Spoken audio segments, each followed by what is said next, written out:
Jovens de 12 anos a 17, eles vão estar sendo ministrados no momento da palavra, numa sala diferente, amém? Eu cresci nisso, foi muito bom para a minha vida essa escola dominical que continuava na hora da palavra, porque muitas vezes a palavra do adulto não é a mesma linguagem para eles, amém? E a partir de hoje, cadê o jovem de 12 a 17 anos? Cadê a galera? Cadê a galera? Vou seguir aqui o evangelista Adriano. Podem ir a sala lá atrás. Rapidão, cadê? A igreja pode se assentar em nome de Jesus nessa manhã de Santa Ceia. Monte Santo, sempre bom adorar com vocês. Não pode sentar, aleluia. Oh glória.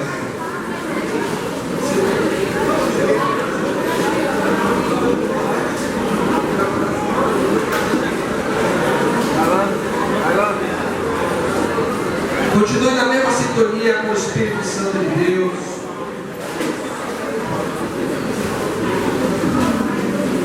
Aleluia, glória a Deus.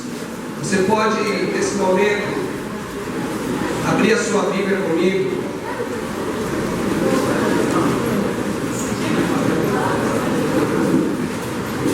No livro de Lucas, no capítulo 22, verso 7. Interessante que no domingo de Santa Ceia, parece que a nossa alma, ela está mais tocada, né? Amém? Nosso espírito no domingo de ceia está mais contrito, porque na verdade estamos seguindo o pedido de Jesus. Então seu espírito fica assim mexido, né? Ele disse: olha, fazer isso em memória de mim. Todas as vezes que vocês se reunirem para comer o pão e para beber do cálice, façam isso em memória de mim. Ou seja, ele pediu antes de morrer que nós nos recordássemos do seu sacrifício. Amém? Todos acharam Lucas 22, verso 7. Chegou, porém, o dia dos pães ázimos, em que importava sacrificar a Páscoa. E mandou Pedro e João, dizendo: ide, prepara-nos a Páscoa para que a comamos. E eles lhe perguntaram: onde queres que preparemos? E Jesus então disse: eis que quando entrardes na cidade, encontrareis um homem levando um cântaro de água. Então siga-o até a casa que ele entrar, e direis ao pai desta família: diga assim, o mestre te diz. Glória a Deus. E aí não sei segmento: onde está o aposento que hei de comer a Páscoa com os meus discípulos? Então ele nos mostrará um grande cenáculo mobiliado, e ali fareis os preparativos. Então, indo eles, acharam como lhe havia dito, e prepararam a Páscoa.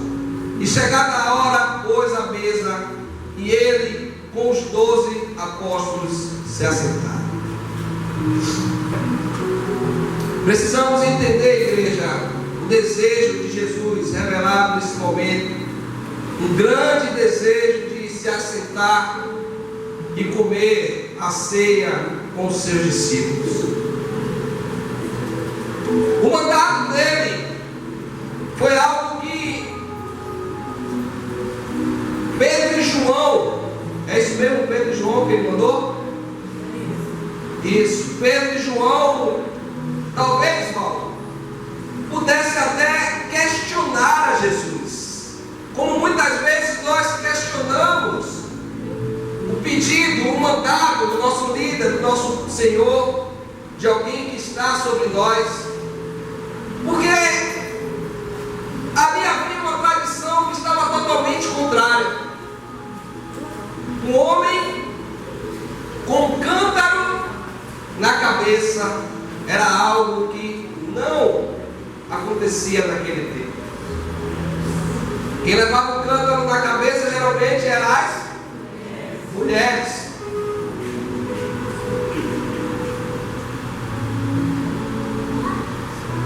Homem geralmente levava o óleo, que era uma bolsa de couro. Mas os discípulos, eles não duvidaram do mandato de Jesus e foram ao encontro daquela casa. Eu te pergunto nesta manhã de Santa Ceia: será que a sua casa, não apenas física, mas também espiritual, porque a Bíblia diz em 1 Coríntios 6 que nós somos o quê? Ou não sabeis vós que sois o quê? Templo do Espírito Santo de Deus. Será que esta casa hoje estaria preparada para receber a Jesus para uma ceia? Será que hoje você estaria aberto como casa de Deus para receber a Jesus e a ceia e tudo aquilo que a ceia vem a proporcionar nas nossas vidas? Porque a ceia do Senhor, amados, ela não fala de disciplina, como em muitas igrejas, muitas doutrinas entendem. A ceia do Senhor, ela não fala apenas da comunhão, mas a mesa do Senhor, ela fala de confronto. A mesa do Senhor, ela fala para nós que é necessário obedecer à voz do Senhor, para que a porta do nosso coração esteja aberta e Ele possa entrar e ceiar conosco.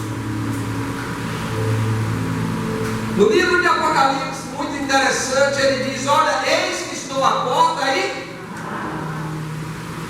e se alguém ouvir a minha voz, eu entrarei e cearei com ele e ele comigo. A relação de Jesus conosco não é uma relação apenas dele para conosco, mas também de nós para com ele, amém? E aí começou a chover, bem que Deus falou, quando nós saíssemos do hotel, nós íamos ter trabalho. Rapaz, eu estou tendo trabalho aqui, viu? E o povo também, diácono, intercessão, e bota o saco e tira o saco, glória a Deus. É isso aí, é o tabernáculo do Senhor, amém? Quero te pedir que você se ligue aqui, deixa a chuva cair, glória a Deus pela chuva. Então, amados, Jesus, ele nos chama a ceiar, porém, ele nos traz um confronto. No livro de 1 Coríntios, no capítulo 11, verso 24, ele diz assim: tendo dado graças, assim o apóstolo Paulo declara, ele disse: tomai e comei isto, que é o meu corpo, que é de ser dilacerado por vós. E semelhantemente também, depois de cear, ele tomou o cálice, dizendo: este é o cálice do novo testamento do meu sangue. Fazei isto todas as vezes que beberes em memória de mim. Ele declarou que esse cálice era o novo testamento. Estava falando de uma nova aliança. Antes, o homem, ele tinha uma relação com Deus através de sacerdotes, através de profetas, através do intermédio de alguém. Mas agora Jesus, ele estava dizendo que Deus, ele estava imprimindo dentro de mim e de você uma nova aliança, no qual nos traz a consciência hoje daquilo que você deve fazer de certo ou de errado, aquilo que a sua casa precisa de respeitar no reino de Deus. Antigamente, se você pecava, você era condenado pela lei. Antes de Jesus, o pecado, ele trazia a condenação por causa da lei. Mas depois de Jesus, hoje há um julgamento dentro de você. Hoje o Espírito Santo, ele diz a você o que é certo e o que é errado. E tudo isso está conectado à palavra do Senhor. Porque não adianta você vir ceiar, você saber que a ceia, a mesa do Senhor, ela não te impede de comer o pão, de beber o cálice, se você estiver em pecado, mas se a sua consciência em Deus, ela não fala com você, ela não te traz, não vou dizer uma condenação, mas ela te traz um confronto. Não podemos nos aproveitar pelo fato de que nos dias de hoje, se eu peco, eu não morro. Antigamente, quando você pecava, a lei tinha uma condenação, e se aquela condenação fosse morte, você seria condenado à morte. Vocês estão compreendendo, amém? E agora eu quero me aprofundar um pouquinho mais com você, porque o apóstolo Paulo, ele declarou algo para a igreja de Coríntios, e é sobre isso que eu quero entrar com você mais. 1 Coríntios 11, eu quero utilizar aqui, me presta minha Bíblia.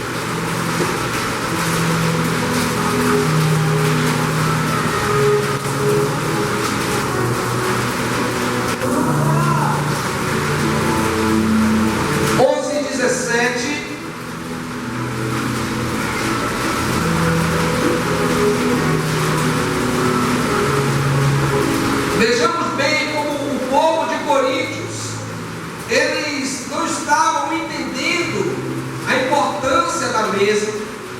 Como o povo de Coríntios, eles não estavam entendendo a dimensão dessa ceia.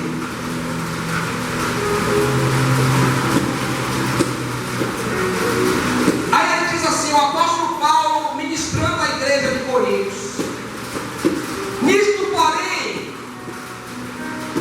que vou dizer-vos, eu não vos louvo de maneira alguma, porque quando vocês se ajuntam, não para melhor, e sim para pior. Porque antes de tudo eu ouço que quando vocês se ajuntam na igreja, há entre vós dissensão, e em parte eu creio nisso.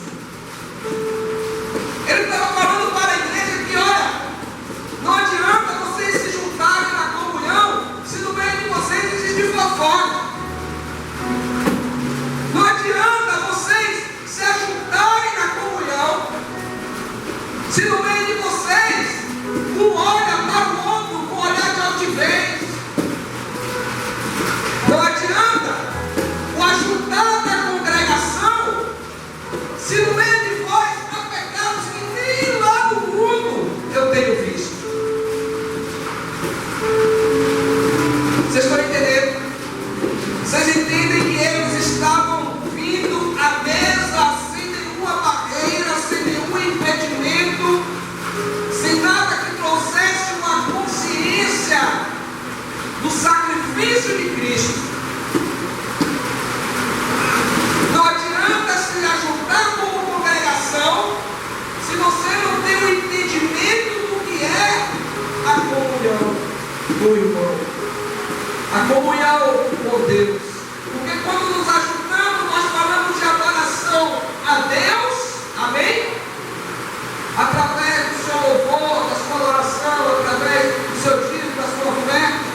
Primeiramente, vigiando cada indivíduo em si mesmo. Por quê?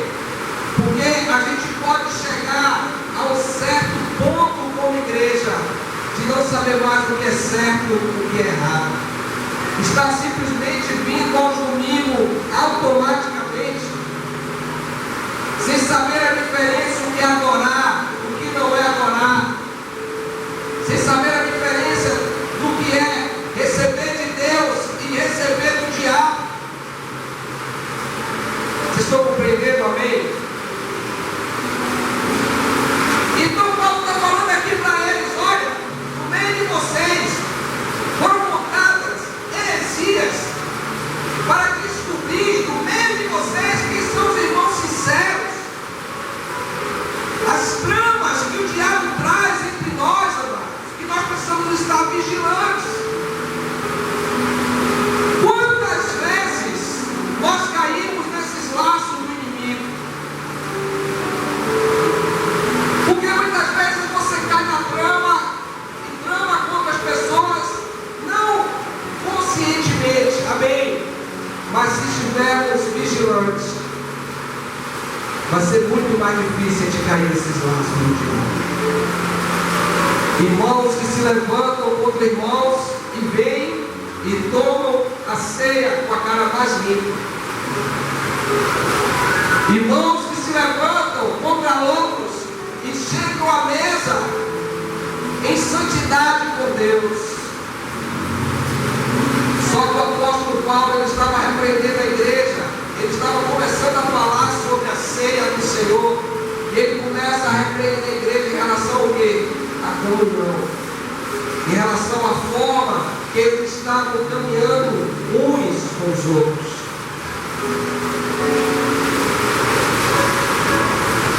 No verso 20,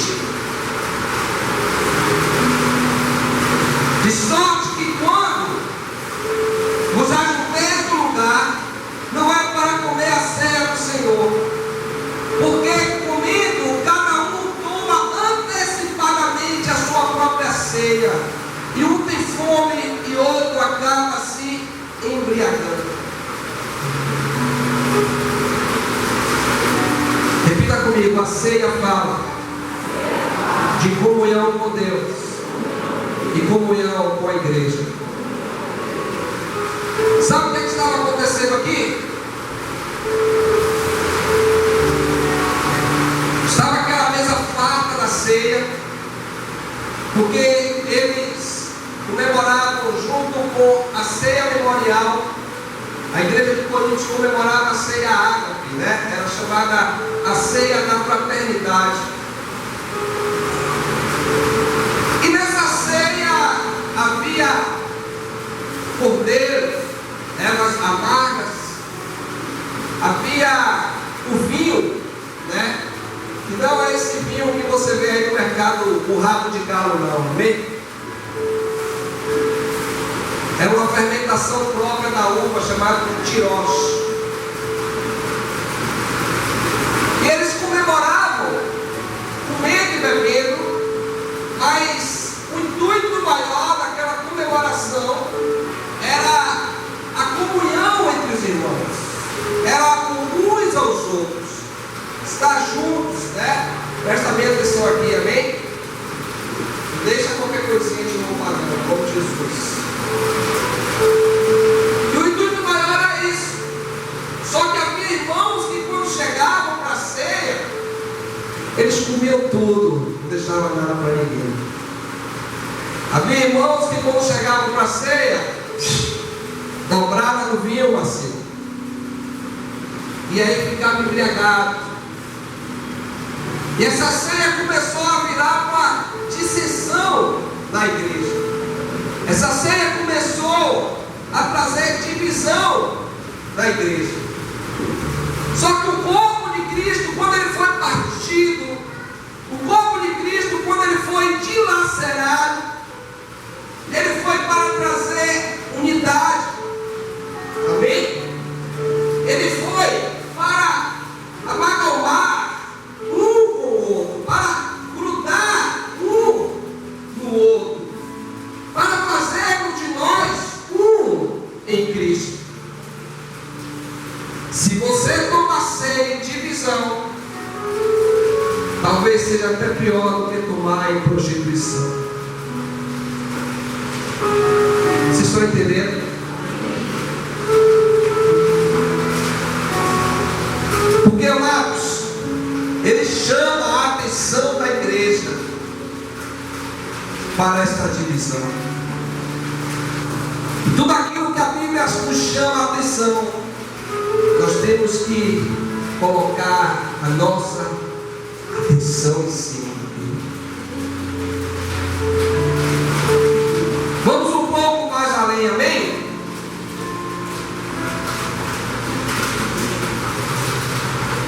E dando continuidade nesse texto, ele diz assim no verso 23: porque eu recebi do Senhor, o que também vos ensinei, que o Senhor Jesus, porque o Senhor Jesus ele foi traído, e tomou o pão, e deu graça, e partiu, e disse: este é o meu corpo, quer dizer, dilacerado por vós.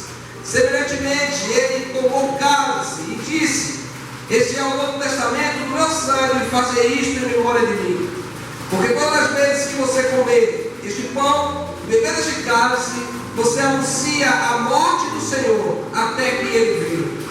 Portanto, qualquer um que comer este pão ou beber este cálice indignamente será culpado do corpo e do sangue do Senhor. Por isso, examine-se, pois, o homem a si mesmo, e coma o pão e beba este cálice.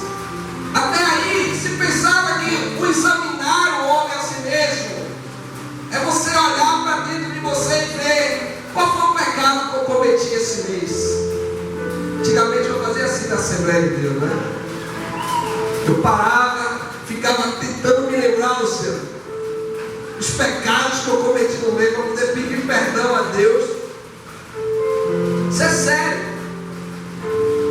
E tomar ceia. Esse examine-se o homem a si mesmo. Muitas vezes a gente pensa que é você olhar para a sua vida individualmente apenas, a sua relação com Deus. Esse exame, amados, ele é um exame vertical, mas também é um exame horizontal. Como eu tenho me dado como o corpo de Cristo aqui na terra? Como eu tenho preparado a Páscoa? Como a minha casa tem sido casa para Jesus vir e ceiar, para trazer outros discípulos e ceiar nesta casa? Como tem sido a minha caminhada mensalmente com a minha igreja, com meus irmãos, com Deus? Esse exame, esse autoexame, ele passa por tudo aquilo que você vive como evangelho aqui na terra. Porque ele não é um exame para lhe impedir de comer o pão e de beber o cálice religiosamente. Não é isso. Esse exame é um confronto para lhe trazer a consciência do sacrifício de Jesus na cruz por mim e por você. Será que esse sacrifício tem feito um efeito dentro de mim para me tornar uma casa que possa ser aberta para o Senhor Jesus vir com os seus discípulos e ceiar dentro dela? Ou será que esse exame tem sido um exame religioso que, naquilo que a minha consciência me julga, não, isso aqui está errado, oh, Deus me perdoe. Não, mas isso aqui, o irmão, eu falei mal dele, mas ele não tinha razão, ele perdeu a razão quando ele fez isso e aquilo outro. O que é que a Bíblia nos diz sobre isso? Porque a Bíblia, ela é quem te traz as leis para você julgar a sua consciência do que é certo, do que é errado. E se a Bíblia diz: amai-vos uns aos outros como eu vos amei, esse amor não precisa de razão. Esse amor, ele não te pede que você esteja certo, que você esteja errado. Se a minha Bíblia diz que, olha, amar o seu amigo é fácil, quero ver você amar o seu inimigo, por isso orai pelos que te perseguem.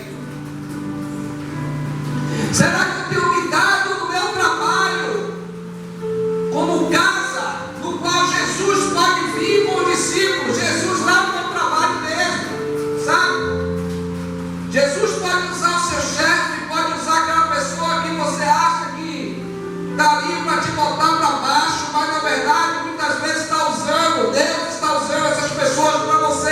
crescer em Deus, para você aprender a amar mais, para você aprender a ter mais fé, para você aprender a ficar calado. Quantas vezes Deus usou o diabo na Bíblia? Quantas vezes Deus permitiu que o diabo agisse contra a vida de um crente na Bíblia para trazer uma mudança, para trazer uma transformação? Quantas vezes Deus permitiu que o diabo fosse uma lixa na vida de um crente? Por quê? Porque é muito mais importante, amados, é o céu. O sofrimento aqui na terra é passageiro, produz peso de glória, para que amanhã eu e você possam viver a vida eterna, amém? Sabe qual é o problema? Nós ainda somos muito carnais. Sabe qual é o problema? Nós ainda somos muito apegados ao mundo. O problema é que o mundo, ele ainda está em muito por cento em nós. É por isso que a gente não suporta uma luta, uma dificuldade. Por isso que quando vem dificuldade, sobra Deus, sobra igreja, sobra irmão, sobra ministério, sobra todo mundo. Só não sobra o seu eu. Só não sobra o meu eu. E é esse confronto que a mesa do Senhor traz para nós todo mês. Examine-se, pois, o homem a si mesmo. Será que eu posso preparar a Páscoa para Jesus na minha vida?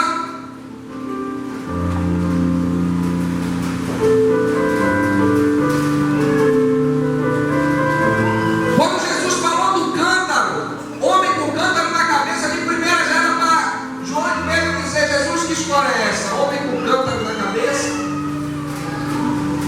Sabia disso? E sabia que a nova era pegou essa passagem bíblica para dizer, sabe o quê? Que esse momento Jesus estava fazendo uma referência à mudança da era de Aquário para a era de Câncer. Aí agora eu vou lhe dar uma dica dos fins dos tempos, que às vezes você fica assim: meu Deus do céu, essas coisas que estão acontecendo. Amados, a era de Câncer, segundo a nova era, seria a era, o tempo no qual o homossexualismo, a bissexualidade, tudo isso estaria livre sobre a terra. O que é que eles querem dizer com isso? Que essa era de Câncer, não mais a era de Aquário, que era a era do peixe, que falava do tempo do cristianismo. Jesus estava dizendo que estava mudando agora do tempo do cristianismo para o tempo agora de uma religião mais ecumênica. É isso que a nova era fala. É isso que está sendo preparado pelo anticristo. Por isso, quando você vê aí fora o homossexualismo, tudo isso que está crescendo, tem crescido muito, e muitos de nós estamos combatendo de forma errada, porque estamos dizendo: não, a igreja está muito religiosa. Por caramba, a igreja não é, não. A gente tem que se posicionar como a Bíblia diz que nós temos que nos posicionar.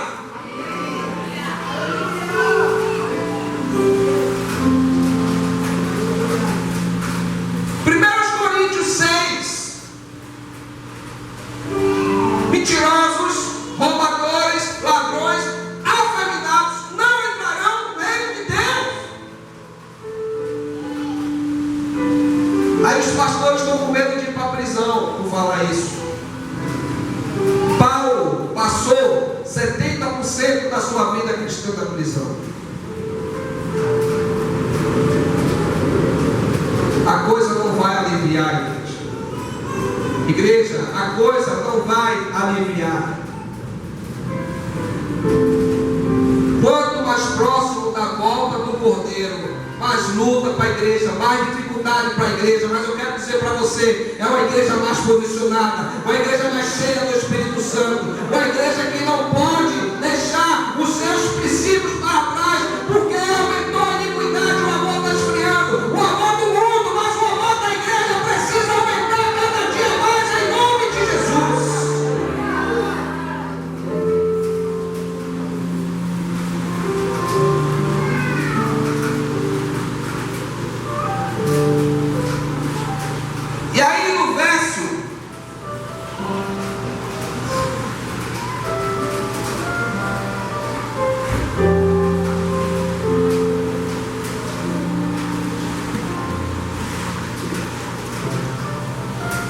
Verso 29 diz assim: porque o que come e bebe indignamente, come e bebe para a sua própria condenação, não discernindo o corpo do Senhor. Aí ele diz assim: por causa disso, há entre vós muitos que estão fracos e doentes, e muitos que dormem. Porque se julgássemos a nós mesmos, não seríamos julgados. Porque quando nós somos julgados, somos repreendidos pelo Senhor. Olha aí o que eu estou dizendo para você: para não sermos condenados com o mundo. Ou seja, há um julgamento da nossa consciência cristã, igreja. Como eu tenho estado diante de Deus. Porque o seu discipulador, ele pode ver a sua vida com a vida mais clara que a leva. Seu pastor, seu líder pode olhar para você e todas as vezes que olhar, os olhos dele se encher de lágrimas e dizer: esse é o homem de Deus, está aqui uma mulher de Deus. Mas se Deus não olhar para você e ver suas vestes puras como a neve, se Deus não olhar para você e ver suas vestes brancas, alvas como a neve, você tem que deixar o Espírito Santo te lavar.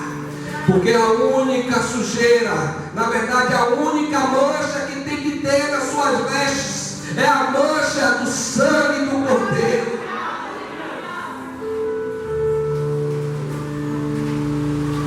Examine-se, olhe para dentro de você, julgue: será que eu tenho sido esta casa de Deus?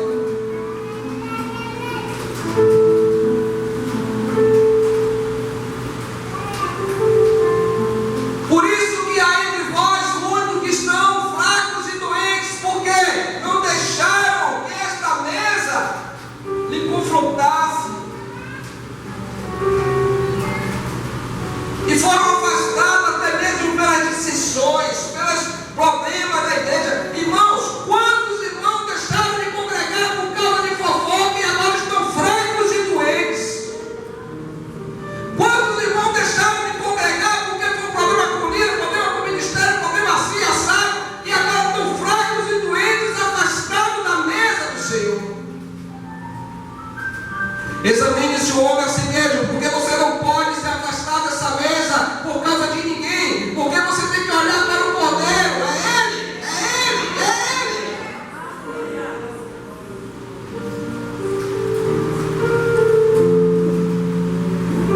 Ele. Em Números, não recordo agora, quando as serpentes, elas começaram a atacar o povo de Israel,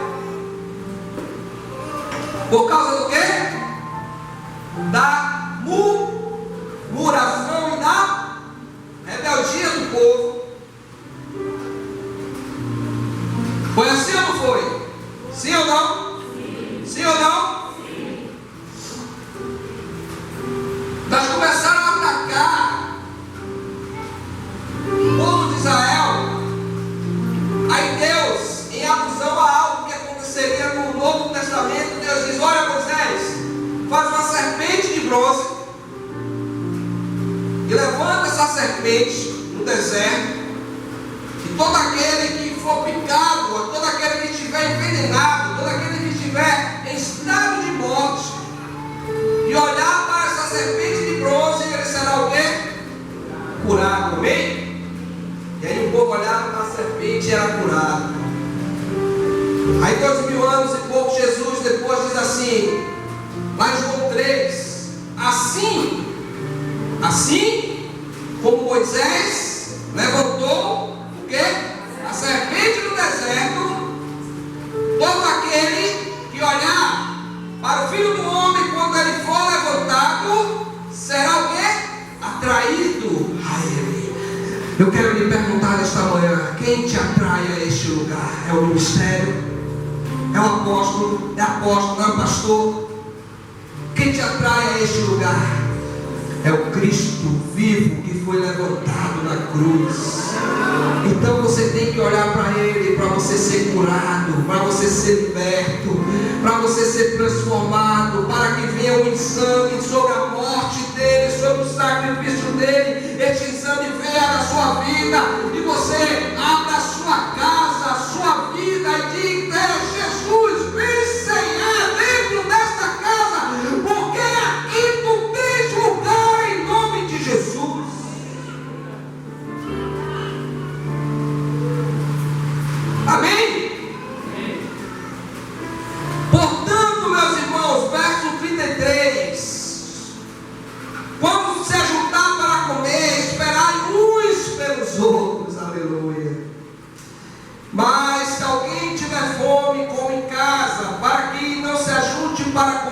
oração. Quando for comer o quê? Esperai um pelos outros. Esperai um pelos outros. Eu estava assistindo, eu gosto muito de seriado, filme, jogo, tudo de guerra eu gosto. E tem algumas companhias, né, de alguns exércitos no mundo, que os caras se acabam, os caras morrem, os caras fazem, acontece, mas os caras não deixam os feridos para trás. E o exército de Deus, ele tem a fama de deixar os feridos para trás. Bate o olho ao redor da igreja aí, dá uma olhada aí ao redor da igreja. Quantos irmãos que você nota que não está aqui nesta manhã, que está ferido? Você já fez uma ligação? Você já procurou ir atrás? Você já pensou fazer uma visita? Sem colocar o certo ou o errado, só para dizer a ele: eu estou aqui, eu te amo. Vocês estão entendendo? Esperar um pelos outros. Porque eu quero dizer algo para você nessa manhã. Se houver alguém desta comunhão e que você conscientemente sabe o porquê, quem afastou, como foi, e você não faz nada, irmãos, você acaba caindo naquela condenação que o apóstolo Paulo está falando para a igreja. Entendeu por que uma consciência? Muitas vezes, amados, existem pessoas que estão feridas na igreja, pessoas que estão feridas com a igreja, com a liderança, com o irmão. Nós não sabemos. Você não sabe, eu não sei, o apóstolo não sabe.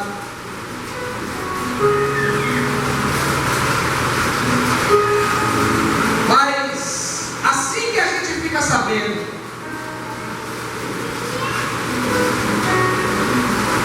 a hora que o nosso apóstolo é sempre: vai lá, toma uma ceia com essa pessoa, vamos lá, vamos tomar uma ceia. Eu mesmo já fui na casa de vários irmãos que eu falei alguma coisa, que eu fiz alguma coisa, que eu feri. Porque a ceia do Senhor, ela tem o poder de restaurar o corpo de Cristo.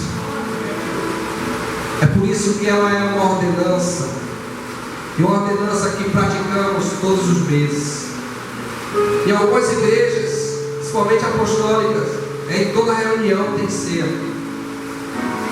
É por isso que a gente diz para você: olha, faz ceia na célula, olha, faz ceia na sua casa. Esses dias eu fui fazer uma compra com minha esposa no mercado, e aí nosso filho Vitor, ele só pedia uma coisa. Eu achei muito interessante como o Espírito Santo de Deus está movendo essa geração. Por isso que eu não tenho medo do anticristo, porque a nossa geração de crianças são os guerreiros, amém? E ele só pedia uma coisa: em vez de pedir no mercado, Carlos, biscoito, bala, ele só pedia o suco da ceia, o suco da ceia. Pai, pega o suco de uva da ceia e o pão da ceia. A gente precisa fazer nossa ceia lá em casa hoje. E aquilo, o Espírito Santo me queimava por dentro. Porque a ceia do Senhor, ela tem o poder de trazer de volta as juntas, as ligaduras. Sei carabassobiano terebarabás. É só no dia da ceia que o seu espírito, como eu falei aqui, sua alma, ela já vem contrita, esperando algo de Deus. Porque é o dia da Páscoa, é o dia de passar por cima, aleluia. É o dia de pegarmos os nossos pecados, mas também pegar o pecado do irmão contra você, o pecado seu contra o irmão. É o dia de passar o sangue de Jesus. É dia de abrir a sua casa e dizer: vem ser aqui comigo.